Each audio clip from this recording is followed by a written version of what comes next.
I call the member for Forrest. Thank you, Mr Speaker. Job creation and economic growth, two things which are the core business of the Turnbull government. And as the Prime Minister and the Minister for Employment have said repeatedly, this government understands that the best form of welfare is a job. The latest figures from the ABS released just a few weeks ago showed more Australians are in employment than ever before. A record 12,166,900 Australians are employed. A record 8,356,000 Australians are in full-time employment. Our employment figures have grown over the past 9 months. Full-time employment has risen by 166,700 to the end of June, the largest increase in full-time employment in the first half of a year on record. Last financial year was the strongest financial year in terms of jobs growth the country has seen since the global financial crisis. Since we were elected, more than 700,000 jobs have been created.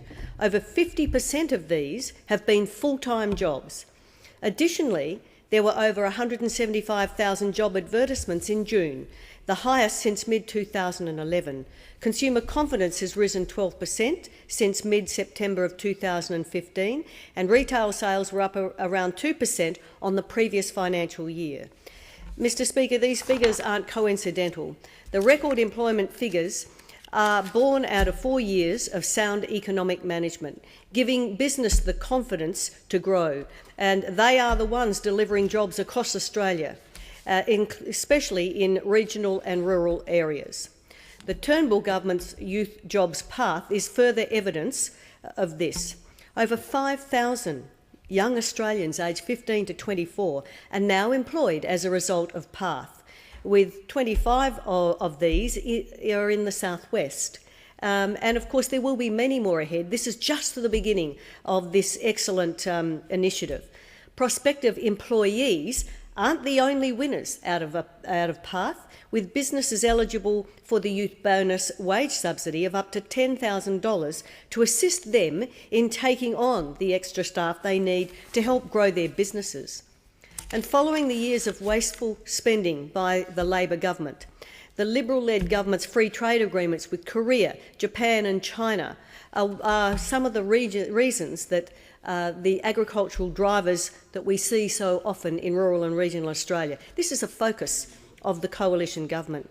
Last week, along with the Prime Minister, I announced $1.5 million towards the Busselton foreshore redevelopment. This project will not only create jobs and economic growth, it will help to take Busselton towards a world-class waterfront destination. These are the sorts of projects that foster economic growth.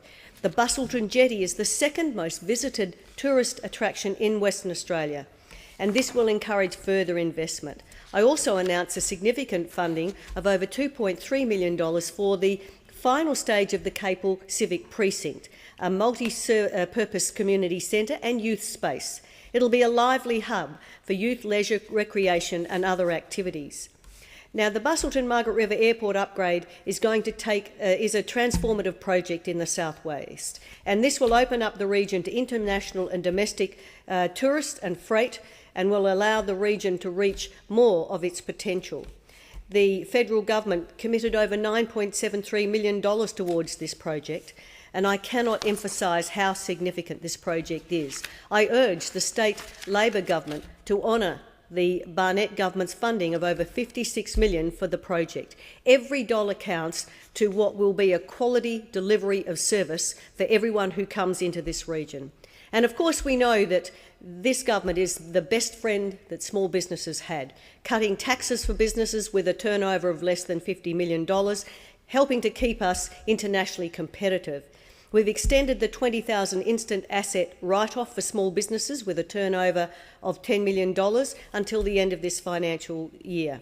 It's no wonder the country has record employment, record full-time employment, and the largest increase in full-time employment in the first half of a calendar year.